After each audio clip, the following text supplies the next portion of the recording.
You have the pillar of what? The shield of faith. You have the pillar of what? Revelation knowledge, the belt of truth. You have the pillar of what? The breastplate of righteousness, the atonement, which is what I'm going to be working on. I'm going to be touching a lot of that on the atonement of the blood of Jesus. You see, and then you have other pillars. You see, just follow this series. I'm going to cover these things. I'm trusting God for time. But I will advise you, please, make sure you don't allow the enemy to deceive you. Make sure you get your copy of my new book, The Christian Billionaire's Manner for Creating Wealth. Make sure you get your copy because it's going to change your life. Some of these subjects I'm touching on, I'm telling you, they are subjects that, are from this very book. Because you see, let me give you an example. You see, I ministered in this country for quite some time, not for too long. And I got to a point where I began to, go into the realm of the spirit, like normally when I was in Nigeria. When I was, ministering in Lagos, normally I always take time out. I go to Kwara State, this Zobi Mountain in Kwara State, close to the barracks. I go with the young men I'm training and mentoring in ministry, and I spend some time there, on the top of the mountain. Sometimes 7 days and all that, sometimes 21. As the Spirit, leads me, and I learned certain things. From the trenches, and I discovered certain patterns in the supernatural. And over the years, I found that there are certain laws of the spirit that if you do not know how to apply them and you don't know about them, you're going to be living without what Jesus has already died for you to have.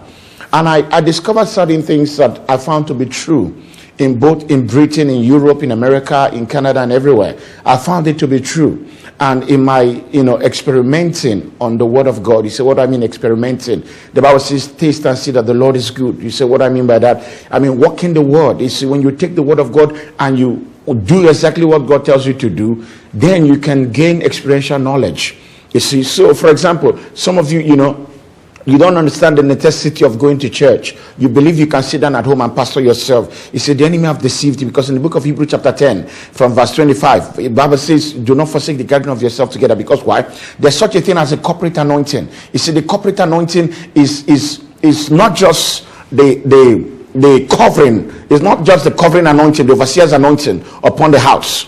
It is the anointing of every believer together, because Christ is in every believer. So when we come together, there's a clustering of the presence of God that comes together. Is and the Bible says in the book of 1 Corinthians, anyway, I'm working on the atonement for this series, for this session. So just go on YouTube and you'll discover some of my classic videos. Just go to Facebook, Nana Timani, and you go to YouTube, Apostle Nana Timani, and you get some of the old series of this man. Now listen to what I'm telling you. You see, and for those of you who want to get a copy of this book, it's just £100 for the book alone. You want the DVD and the anointing oil and the anointed handkerchief that comes with it is $199. So you can text that to the mobile number that is on the screen. But now listen to me. You see, hear me now. You see, I discovered that. You see, for example, I went into the realm of the spirit.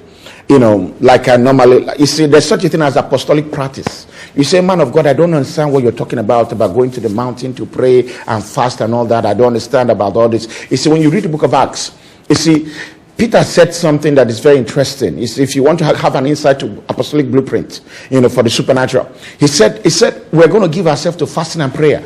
We're not going to concern ourselves with administrative procedures, all this offering and church and all those things. You see, because some of you men of God, you see, why you've lost your anointing is because you're so concerned about the money. You see, you're doing things that you're not anointed to do. You see, King Uzziah was cursed. He became leprous because he left his area of strength. He left his assignment. You see, when God calls you, he surrounds you with people, you see, that are there to meet up the certain. Okay, read 1 Corinthians chapter 12. You see, why am I saying it? Because some of you, you're drained. You see, some of you, the enemy has run your battery down and you're running on old anointing. You see, and because of that, it's affecting the flock, it's affecting the church. And you're not operating on your optimum, level, on your maximum level of, productivity in terms of administering the anointing. Because see, for example, when you read the book of 1 Corinthians chapter 14, the Bible says something very interesting that it's going to help you. It says the spirit of the prophet is subject. Subject means it's limited by the free will of the prophet. You see, because we're vessels, and this vessel we are, you see, is limited by free will to what God can do through it. You see, God cannot violate your free will. God will not bypass your free will. Only the devil will bypass your free will. You know, how does he do that? By manipulation, by seduction, by witchcraft, by deception. He manipulates your free will and seizes your free will and begin to get you to do things you don't want to do. You see, you don't understand what I'm talking about. When you go to the book of Romans chapter 7, you discover what I'm talking about here. You see, man, now listen to me. You see, some of you men of God, you say, listen to me, listen. You see, let me tell you something. You see, I'm sure many of you who know me, you've been waiting for this book. In this book, you will discover secrets on how to get miraculous increase of your salary and the job of your choice by the prayers of faith. You will learn proven supernatural secrets on how to unlock immediate financial miracle provision for paying your bills and for meeting your immediate needs. You will discover never-before-revealed divine secrets on how to start a business and mega business deals through spiritual warfare prayers. Apostle Ntamani will teach you how to destroy every demonic witchcraft attack and hindrances to your progress in businesses and in your career. You will learn how to develop strategic marketing mix for your ministry, church, or products and services. For a minimum seed of £199, you're going to get your copy of this book. And I believe your life will never be the same ever again. You can't have it all. There's a price for the anointing. Now hear me now. Hear me now. There is a price for the anointing. And there's no way you can have the exact same anointing, the pure Holy Ghost. There's no two Holy Ghosts. There's only one Holy Ghost. The same Holy Ghost. The Bible says in 2 Peter chapter 1 from verse 18 down to 20. The Bible says the holy men were moved by the Spirit of God. That the scripture does not come by the interpretation or private interpretation of men. It's not the cunning works of men. The men who wrote the Bible, who were secretaries, they were moved by the Holy Spirit to write. They were inspired and moved by the Spirit of God to write what they wrote. You see, now listen to me. You see, hear me. You see, if you want revival in Britain, first you have to be revived. Now let me tell you another secret. You see, if you want to see the glory of God, you see, there's apostolic blueprint for revival. When you read the book of Acts, the Bible says Philip, when he went to Samaria, in fact, let me just put this in and continue what I'm just follow this. Now listen. Hear me. Because God has set you up to take you to another level, to remove the limits that has hindered the flow of his anointing in your life. Hear me, child of God. Hear me, comrade. Hear me, child of Zion, seed of Abraham. Hear me. Listen to me right now. Listen. Your message, your prayers are seeds. The realm of the kingdom of Christ, the realm where Jesus reigns, is governed by the law of seed and harvest. The realm of the four-dimensional world, these physical senses, the realm of the five senses, the physical world, is also governed by the law of seed time and harvest time. Hear me, listen. I'm going to let this impartation come. I'm going to let it flow and just drop in like a hot fire of the Spirit, like a liquid fire. Listen. You have to change your seed. The messages you're preaching every Sunday does not produce the harvest of revival. The prayers you are praying every meeting cannot produce the harvest of revival. 1 Corinthians chapter 15, every seed gives birth according to its kind. The law of the supernatural that will guarantee the move of God upon this land. You are not operating, you're breaking the laws of the supernatural. Your action, Jesus says you make the word of God and his power of none effect by your tradition. You see, the tradition, the personal culture, the corporate culture of most ministries I have studied in the UK, am I believing God for revival? Am I going into the holy place to seek God's face for answers, for blueprints and activating keys to activate the move of God in this land that will blanket Europe? Hear me. Every Sunday service, every meeting, every conference What kind of seed are you sowing in your ministry? I pray God will touch you. I'm not here to judge you. I'm not here to condemn you. He that has an ear, let him hear what the Spirit is saying. These little parties, bless me parties, come and get deliverance parties, come to my church parties, come and get delivered parties, come and get blessed parties, come and get miracle these parties, is not a seed for revival. I'm sorry if I hurt your feelings. Please forgive me. I'm only a messenger. I'm being unctioned by the Holy One. There's a remnant that has to be saved. There is a mandate upon the city. And if you know his voice, his sheep will hear his voice. Another voice they will not hear. God is asking you to restructure. God is asking you to reposition yourself in the realm of the spirits.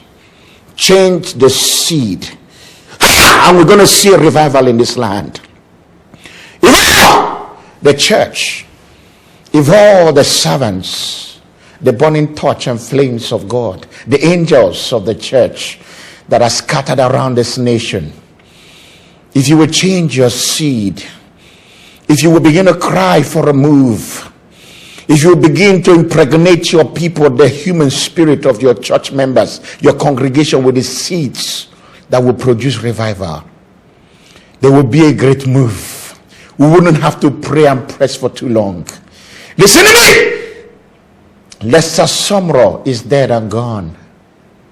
Oral Robert is dead and gone. John Gillick is dead and gone.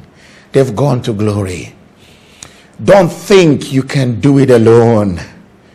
Catching Kuhlman, William Morrison Braham is gone. Listen to me. That church is not your own. One day you will leave it behind, and you will stand before him whose eyes burns like fire, and you will give account for all you've done. 2 Corinthians chapter 5 verse 8 to 10. The one who has unctioned you and set you apart from your mother's womb, hear his voice today. The Spirit of God is crying for revival. There are people every day in this land who are in captivity, who are bound unnecessarily, all because you have been distracted by the enemy. There are harvests that is supposed to be within our churches. There are pastors and evangelists that are supposed to be setting this city on fire for Jesus, spreading the fire of God's love, the fire of the saving grace of Jesus. But they are still in the nightclubs. They are still lost and bound in iniquity and debauchery. They are still living in confusion under the bondage of the wicked one, because you have been distracted, because the enemy has diverted you into building a user-friendly church, into pandering to the needs of the people. Yes, human beings are creatures of they are creatures of personal interest, selfish interest. They are political. Based on the fall of Adam, they're political animals. I'm sorry. Please forgive me. That's the truth. That is the truth. Genesis chapter 2 and chapter 3. Start from chapter 1. You understand that when Adam fell, Adam and Eve, God slaughtered an animal and covered them. If you have understanding of what that is, man took the animal life. Man took the fallen life of the angelic order. The angelic order is the animal order. The human order is the God order. The order of creation is God represented.